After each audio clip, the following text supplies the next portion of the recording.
right there. That was real. That was Woo, real. Does the crowd agree?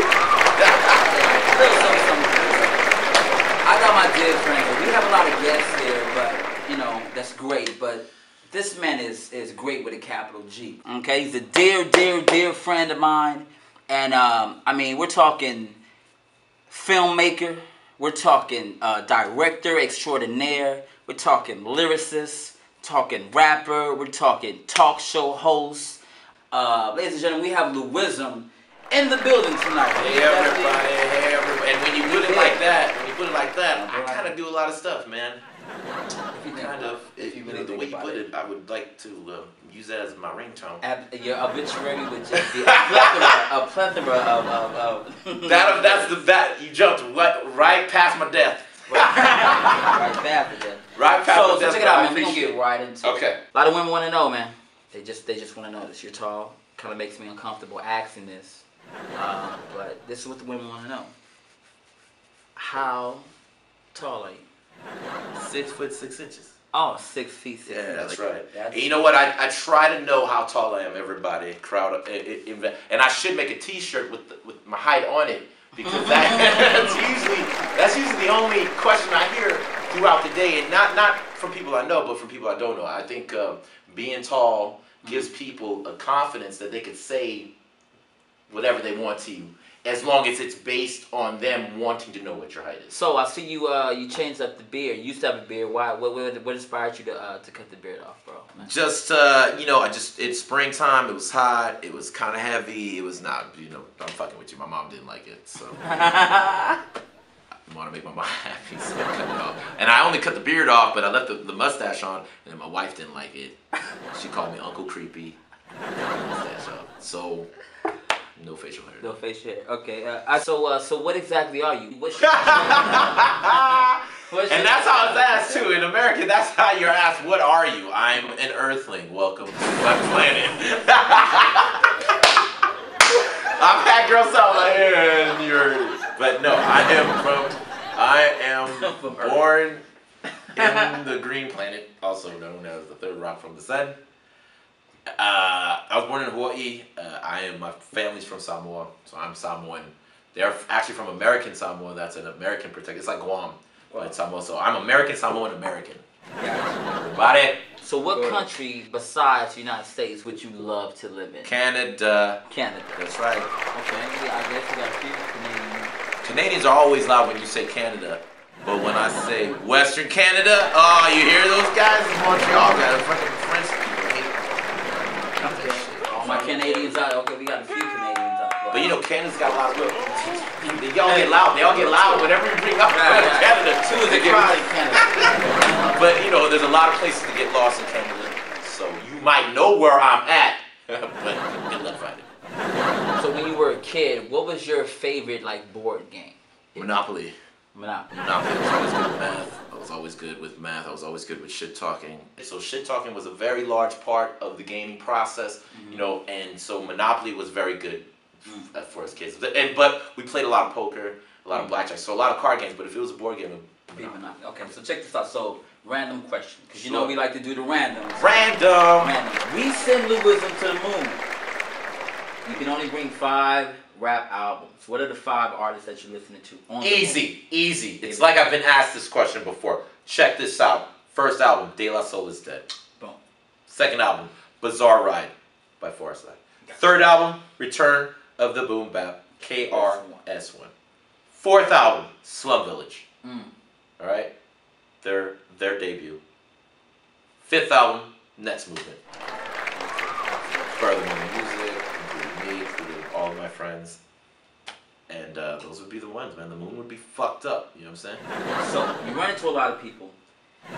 Assuming you get the do you play basketball question all the time, what do you say? I say I do. But then I immediately ask, do you play miniature golf? There's little things you learn growing tall just to keep yourself, humor, or else you'd really get annoyed with people. Right. So that's one of my fun things to say. So question, so what, in your opinion, what do you think, what is your gift to the world? Being me. Being you, that's it. Being me. Here's the scenario for you. Okay. You're driving on the freeway. Okay. You get into an altercation with another driver. He hops out, he grabs your phone and throw it off the freeway, or he actually grabs your dog and throw him over the freeway. My dog. Yeah, it's worse. It's worse. I've got insurance for my cell phone.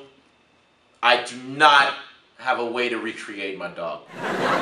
So look, Jesus came back with an album, a rap album. What's the name of this rap album? If Jesus came back with a rap album, it would have to be called Sacrifice. You know what I'm saying? I feel it. That's what's up, man. So what's your sport of choice? What is basketball is the greatest sport ever created. Your sport of choice. That's what you That's what I play. That's my sport that I haven't stopped playing since I was a kid. If you can bring back 3 rock stars from the dead, what 3 rock stars would it be, and what's the name of the actual concert, the concert tour? It would be Jimi Hendrix. Jimi Hendrix. It would be Bob Marley. And you know what? Now that I think about it, it would be Richie Valens, man. Yeah, that movie played such a huge part of the bomb that I would like to see where Richie Valens would have went, because he was only 17 years old and he already seemed to have an idea about the multicultural society that we're coming into. So I think what he would have incorporated, he made La Bamba, which was a Mexican folk song, into a #1 song. I could just imagine how much more cross-pollination he would have done. Like, now that I think, dude, that's just, Richie Valens was on some whole other shit. You know what I mean? So what's the name of the tour? The concert tour, Rising Sun. Okay, let's get into some love things. What's more embarrassing? You're on a date, okay? Your breath stinks, you got filthy nails, and you forgot your wallet. Dirty nails. Because all guys know about it, you know what I mean? Like, it's one of the last things you look at when you leave, but it's probably one of the first things a girl would pick up on if they were not feeling you at all. You know what I mean? I'm not a dater, I'm happily married. Okay. But I appreciate... You got a few married couples up here. And they were like, they're married. And I understand. Right. But it would be the thing, because I think when you meet somebody new, you're not trying to find out how you connect, especially in this day and age. I think people are more cynical, so they would look for things to reasons not to like you. So it'd probably be dirty. So question then, being a married man, yes. Interesting. So when you see old people still in love, how does that make you feel? I feel that they had an open marriage. All right. I feel like there's no way they're that happy together if they haven't been with other people. And you know, and I say that in jest, but at the same time, I do think of that. Marriage is the hardest thing I've ever done in my life. It's so against what we as humans find natural as a natural state that it's almost, you know, it goes back to the Jamie Foxx movie. It's insanity to put somebody's interest above yours in this world that we call, you know, it's one of the most unselfish acts. It is. If you want a happy partner, you know, there's definitely those that, you know, that shrug it off. But if you talk about that 80-year-old, you know, happy couple, they either were open or they were consistently communicative, you know. And so it's not, argument is good. I heard it best. It's good to have competitive discourse, knowing that you can disagree and that you try to prove a point to a certain point. But once you get there, you should find some, you know, resolve in the fact that you guys were able to talk about it, express the way you felt, and move on from there. I think that's the hardest thing in friendships, and that's what a good marriage is based on. Just being a good friend. So question, so dressing up pets, is that like a violation of animal rights? Is that animal cruelty? You know what? Like a lot of things in life, what happens says a lot more about you than the thing you do it to. And so if you dress up your dog, you're really putting a big billboard on who you are. It's just you're a horrible person. What's one thing that you love about yourself? What's one thing you love about Lewism? Hey, just give me one. Just give me one thing. Like I told you, I live life, man. And I really don't give a fuck what you think. I can be a corny motherfucker, and in this times, that's like the worst person to be, is a corny motherfucker. But what I've learned is that I'm cool with that. You know what I mean? And if you're cool with who you are and how you come off, then you project that way, I think it helps other people just leave their shit at home and just be themselves. So, question, when did you first fall in love with hip-hop? Funny song, he was like, I'm a space cowboy with the laser gun. And I remember I was way into space because I was into Star Wars.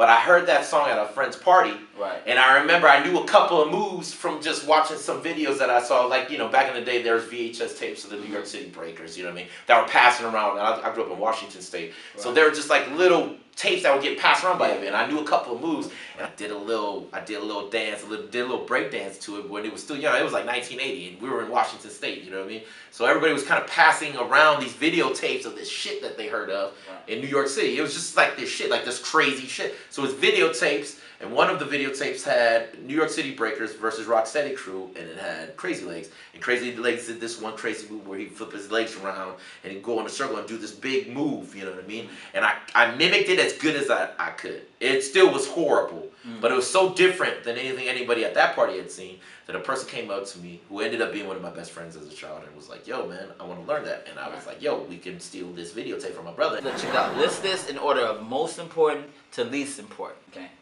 How your car looks, how your house looks, how your wife looks, or how your job looks. Wife first. Okay. What were the other ones? How your house looks. Don't boo me. Why are the women booing? Ladies, keep it tight, women. Keep it tight. That's all I'm saying. Okay. How your house look, how your car look, how your job looks, or how your wife looks. Wife first. Car second. Job third. House last. Okay. So, what's your drink of choice? My drink of choice is a light American beer. I like my water with a little bit of alcohol. Holla at me. If love was like an amusement park, would it be Disneyland? Wow. Would it be Universal Studios, or would it be Knott's Scary Farm? It would be a little bit. Those are very good ones. You kind of said the progression of a marriage. Little okay, but the marriage I'm striving for is Disneyland. You know, the happiest place on earth. You can get dizzy, you can get sick, but if you just sit back, think about where you're at, and appreciate it, you should be happy. Let's get into your career a little bit. What is the American dream to you, Lewism? You know, it's funny. I itch my nose a lot when I think about that kind of question. But the American dream is being able to do whatever the fuck you want to do, think the way you fucking want to think, and do whatever the fuck you want to do, and have it done.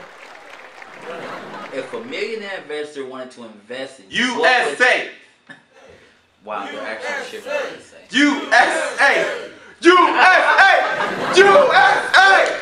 That's what I'm fucking talking about, and I never lose faith in my peeps, man. I'm Catholic, man. I know about faith. If a millionaire gave you $1 million, or if he was to invest in something that you're doing, what would he invest in? Oh, he would put his money into my best movie script. I still, as an American, don't feel that there's something on television that mirrors who we are. It's just not there. You know what I mean? Nice. So that's what I'm still striving for. If an investor were to be, if a guy were to give me $1 million, it would be towards that goal. Nice. If you could change one thing about yourself or your career, what would it be? Oh, it would be the lack of ambition from 10 years ago. You know, we had the same people as far as making music is concerned. That the people I know now are the same people I knew then. Same talent level. Back then, it would have even we would have been that motherfucking crew. You know what I mean? Absolutely. There's no doubt in my mind. Why is the Cypher boxing show so different than any other boxing show? Me.